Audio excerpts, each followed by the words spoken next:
작년에 선당 후보금이 먹혔거든요. 네. 일단 무조건 당첨되고 무조건 집어넣자라고 했는데 최근에는 이 공식이 좀 깨지고 있습니다. 무조건 안 집어넣겠다. 청약이. 고민 먼저 해보겠다. 그래서 왜 아니냐 제가 좀 살펴봤는데요.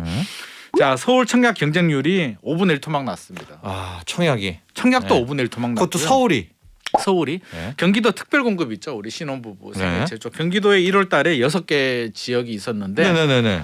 특별공급에서도 미분양이 나가지고 일반 공급으로 넘어가 버렸어요. 생애 최초 신혼부부 네. 가정요. 진짜 실수요자들이 안 사는 거야. 거기서 필요한 막 전략 사람들이. 짜고 들어가야 되잖아요. 그러니까 원래. 필요한 사람들이 안 산다는 얘기는 집값이 오르는 기대감이 전혀 없어져 버렸다. 103.5 FM 돈을 이해하는 시간 정철진의 목돈연구소.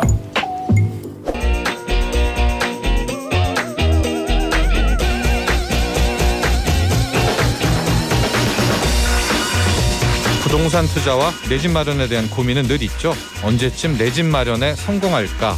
지금일까? 기다릴까? 부동산에 대한 이슈와 궁금증 나눠봅니다. 김인만의 이만저만 부동산. 네,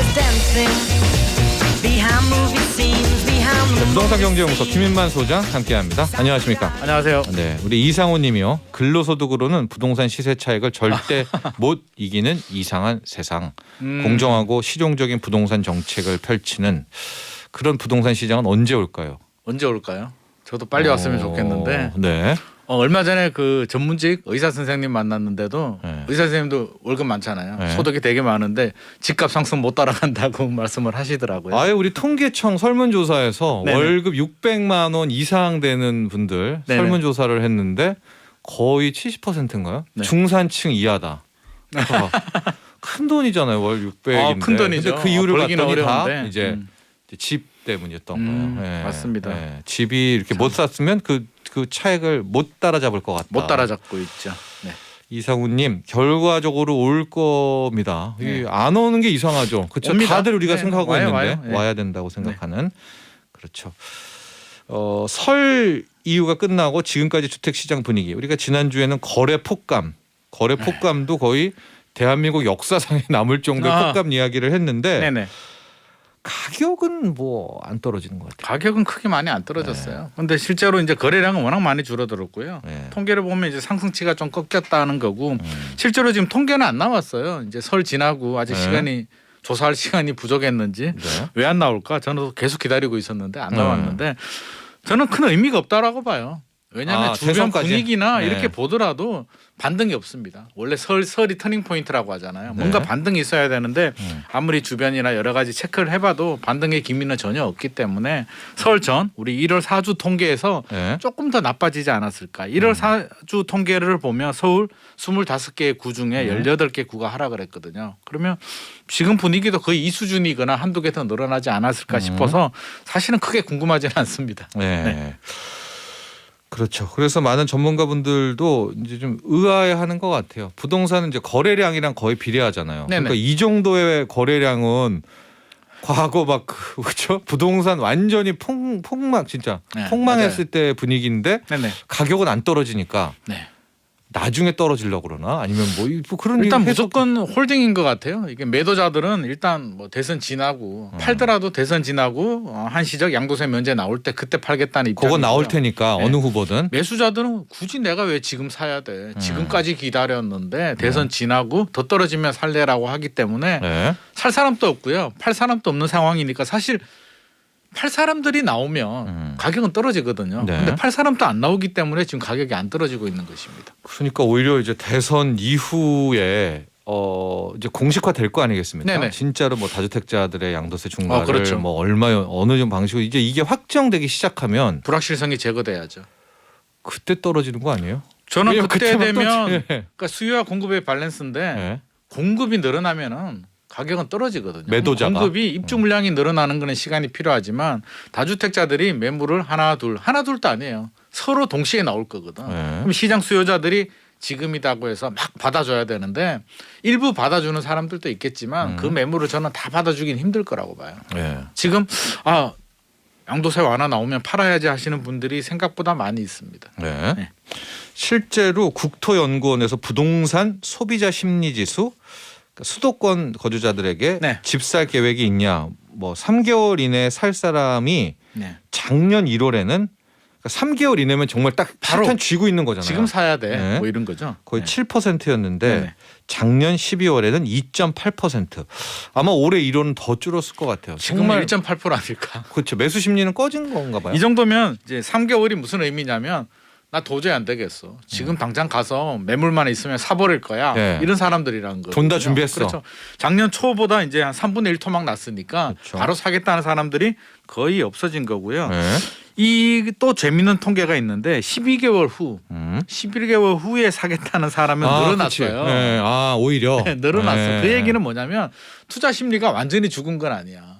12개월 후에도 안 사겠다면 완전히 죽은 건데 아, 올 연말에는 사겠다. 그 얘기는 네. 뭐냐면 진짜 사겠다는 건 아니고 일단 지켜보겠다. 살 생각은 있는데 지금은 살 생각이 없고 올 네. 연말 돼서 내가 원하는 수준까지 조정이 되면 살까 말까 고민을 해보겠다는 의미이기 때문에 네. 일단 사겠다는 마음은 없어졌고요. 일단은 지켜보자. 관망이 더 짙어진 상황입니다. 네, 이렇게 통계로도 나오고 있고 오늘 이제 미분양 청약 얘기를 해야 되는데 그 전에 잠깐만요. 그 한국 부동산원의 통계가 이제 나오고요. 네네. 여러분들도 기사를 볼 때 좀 많이 헷갈리실 텐데 KB 시세 뭐 이런 것도 있고요. 네네.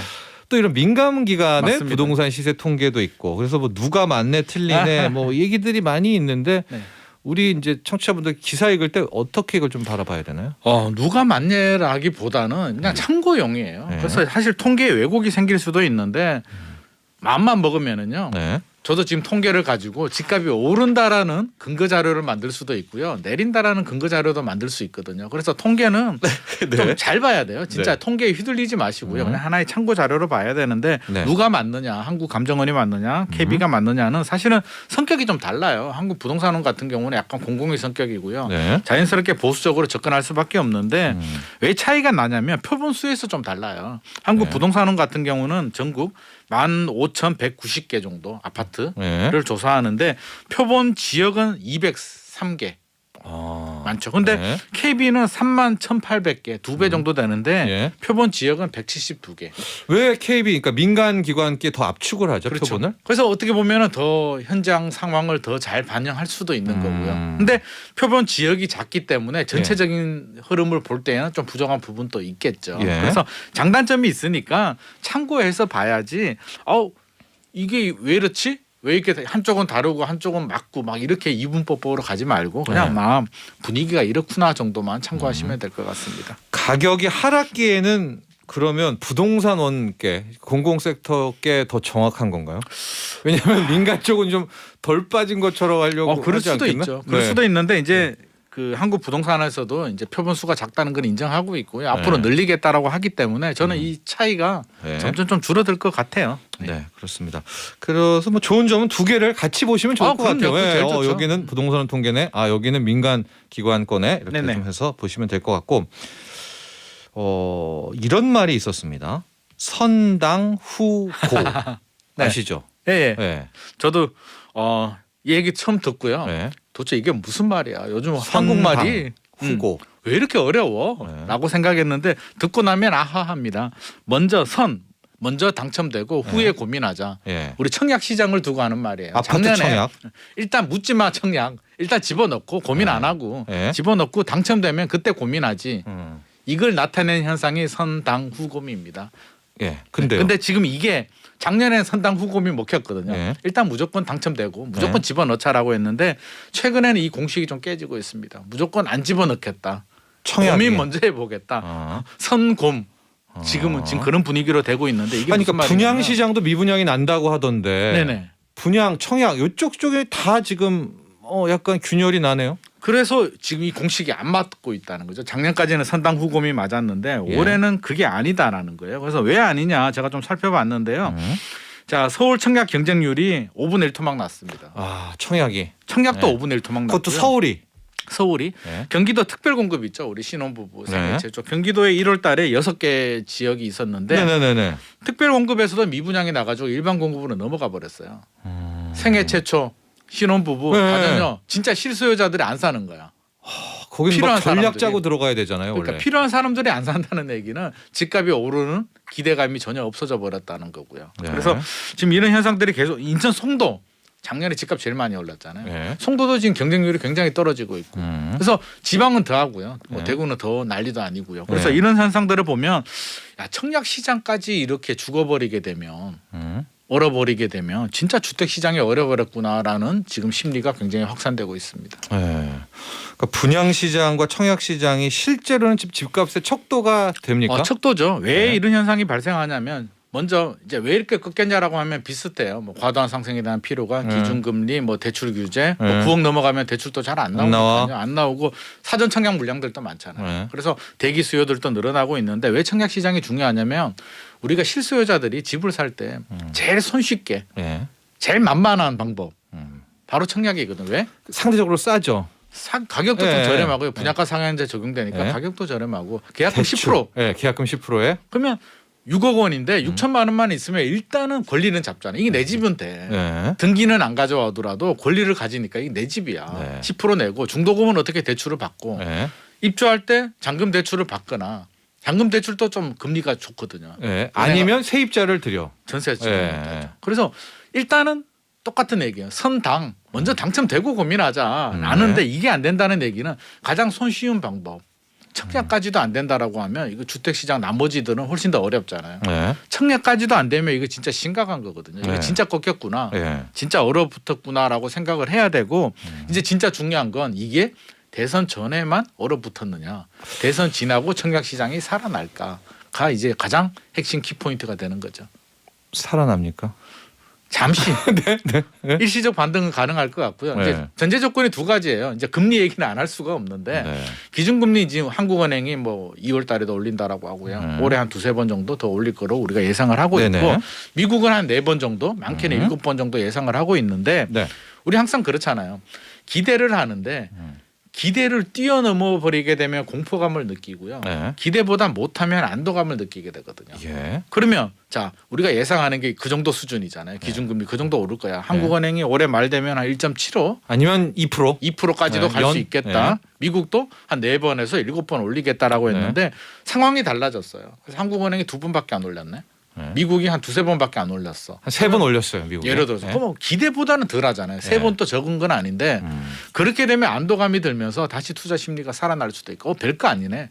아, 금만 줬구나. 네. 생각보다 많이 못 올리겠네라고 되면 다시 또 투자 심리가 충분히 살아날 수 있죠. 아까 12개월 늘어났다고 했잖아요. 기다리는 소비 심리 지수가. 그때 사겠다는. 그렇죠. 네. 보니까 우리가 걱정한 것 정도는 아니네. 이러다 집값 오르면 또 못 사는 거 아니야라고 되면 또 달라질 수도 있죠. 네. 그래서 지금 그런 게 굉장히 중요한 거예요. 예고는 했고 겁은 줬는데 기대치보다 뛰어넘느냐 못하느냐에 따라서 투자 심리가 달라질 수 있기 때문에 저는 굉장히 예의주시하고 있고요. 우리 네. 한국은행도 그렇고요. 정부도 그렇고요. 그래서 이게 말 잘 지켜야 돼요. 일관성 있는 정책이 중요한 게 말해놓고 안 지키게 되면 오히려 반대 역효과가 날 수도 있거든요. 근데 이 금리 부분은 결과적으로 물가 부분 아닙니까? 네, 맞습니다. 뭐 미국 연준도 그렇고요. 우리 한국은행도 뭐 부동산 시장을 죽이려든가 아니면 빚 많이 진 분들 뭐 괴롭히려고 금리를 올리는 그런 게 거 아니에요. 아니라. 네, 그런 거 아닙니다.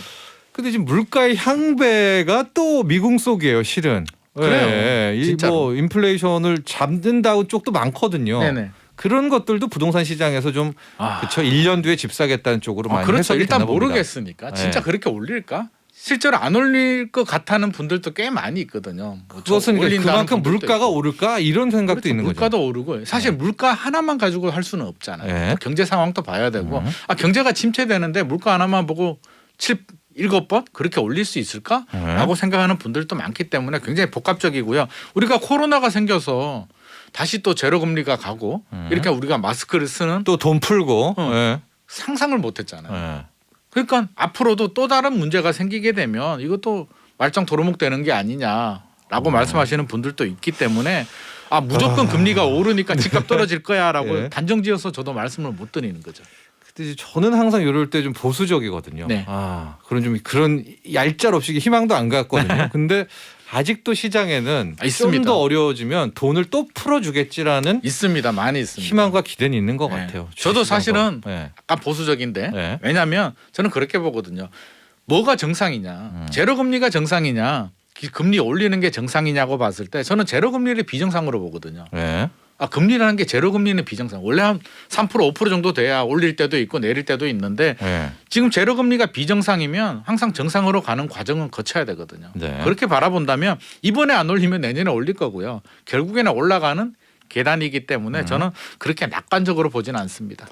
그리고 돈 푸는 문제도 우리 네. 앞서 우리 이상호님이었나요? 이제 네. 풀어서 이게 좀 다 돌아갔으면은 또 아유, 몰라 그러면 또 좋은데. 집으로 왔었잖아요. 근데 집으로 오고 주식으로, 주식으로 오고 코인으로 오고. 갔죠. 그렇죠, 근데 그렇죠. 또 푼다. 쉽지 모릅니다, 않습니다. 여러분. 그럼 아직도 의견도 치열한데 네네. 그런 돈 두 풀어서 가지, 그 네. 효과가 우리 경제 전반적으로 곳곳에 스며들면서 선순환 구조가 되면 좋겠는데 네. 지금 그게 입증이 잘 안 됐기 때문에 다시 또 많이 풀기는 굉장히 좀 부담스러울 겁니다. 자, 그렇습니다. 이번 주 좀 보면 이미 거래는 폭감한 상태고요. 네. 청약 시장, 그러니까 분양 시장까지도 함께 굉장히 얼어붙어 있다라는 네. 현재 상황 전해드리고 있죠. 그러나 투심이 완전히 꺾인 곳은 또 그럼요. 아니다.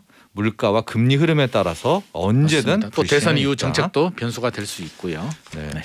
요 주제도 있네요. 하루에 부동산과 부동산 관계자로부터 전화나 문자를 받는다.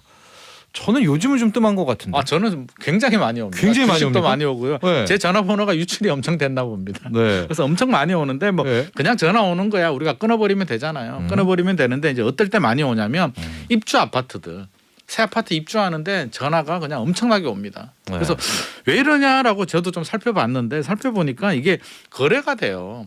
명단이. 명단? 네. 그래서 예를 들어서 재건축 재개발 같으면 조합원들 명단 네. 또 분양을 받으면 시행사에서 분양 명단을 가지고 있는데 네. 그게 거래가 된다고 합니다. 그래서 브로커가 담당자한테 돈을 주고 사면 네. 브로커가 중개업소들한테 또 파는 거죠. 팔면 중개업소는 이걸 가지고 네. 전화 콜도 돌리고 네. 매물도 확보하고 여러 가지 사용하기 때문에 입주 장사라고 하잖아요. 네. 6개월 입주 장사에서 이제 돈을 좀 벌어야 되기 때문에 이 명단을 거래를 하면서 이런 시장이 형성이 되고요. 네. 나는 전화번호 안 알려줬는데 전화가 많이 오는 이런 부작용이 생기고 있습니다. 조합원 명부 같은 거는 얼마 정도의 거래가 될까요? 진짜? 그 분양 명단 같은 경우에 한 네. 5천 원에서 1,000원 정도. 건당 한 명당 건당. 그러니까 1,000세대 같으면 한 2,000세대 같으면 1,000만 원에서 한 2천만 2천만 원 원 거래가 정도. 됩니다. 네. 적지 않죠? 네. 가치가 있나요, 김만 소장이 보기하고 그거 이제 부동산 몇 군데에서 이제 사 드리는 거잖아요. 네. 2천만 원 주고 그 명단 빼서 이렇게. 근데 이게 비즈니스 달콤한 하면- 유혹이거든요. 네. 왜냐하면 입주 장사라고 해서 매매도 있지만 전세를 전세가 맞춰야 있잖아요. 되는데 네. 이 명단이 없으면 작업을 할 때 그렇죠. 굉장히 어려워요. 일일이 전단지 만들어서 돌려야 되고요. 사실 답이 안 나오는데 6개월 안에 답을 내려면 명단을 2천만 원 주더라도 계약 한 10건만 하면 네. 충분히 뽑을 수 있기 때문에 이 달콤한 유혹 때문에 계속 이런 거래가 이루어지고 있는 것 같습니다. 불법이죠. 불법입니다. 네. 불법이고요. 이거 문제가 될 소지는 있어요. 개인정보법 위반 소지도 있고요. 네. 그래서 좀 주의가 필요하고요. 이게 보이스피싱 업체한테도 이게 악용될 수도 있거든요. 그래서 실제로 그런 경우들이 생길 수도 있어요. 네.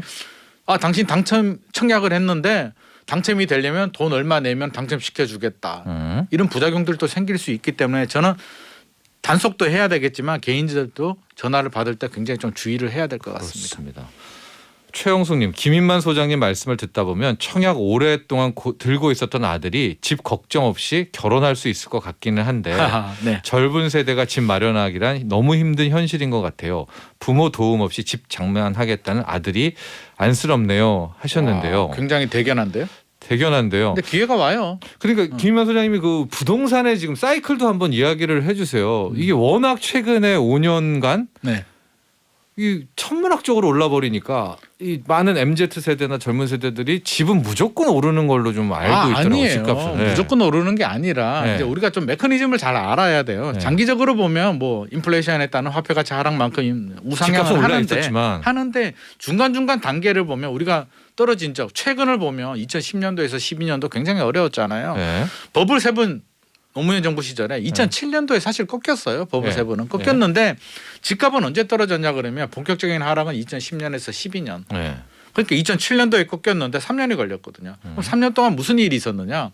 계속 줄다리기를 한 거죠. 그때도 거래 폭감 아닙니까? 거래는 떨어졌는데 네. 일시적으로 반등하다가 다시 아, 떨어지다가 예. 반등하다가 떨어지다가 3년 걸렸단 말이에요. 네. 지금 또 저는 앞으로 2025년까지 이런 현상이 지속이 되리라고 봐요. 그래서 네. 제가 항상 말씀드리잖아요. 2025년 이후에 3년 지나고 주택시장 분위기가 안 좋아지면 미분양도 나고요. 지금 나와 있는 3기 신도시들 이게 입주되죠, 최영숙님, 이제. 예. 최영숙님 아드님 같은 분들, 딸분들, 젊은 세대들 다 기회라니까. 그때 지금 못하신 분들은 진짜 내 집 마련할 수 있는 기회가 오기 때문에 제발 절망하지 말라는 말씀 네. 저는 꼭 드리고 싶습니다. 우리 최영숙님, 방금 들으셨죠? 우리 아드님 지금 열심히 청약 통장 붓고 있는데, 계속 부어야죠.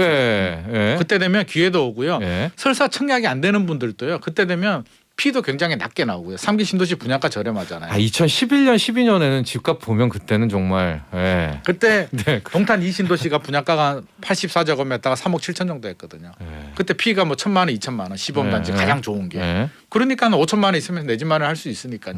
지금 또 분양가 따져보면 인천 계양도 뭐 3억 9천에서 뭐 5억대 정도니까 충분히 해볼 만하죠. 네.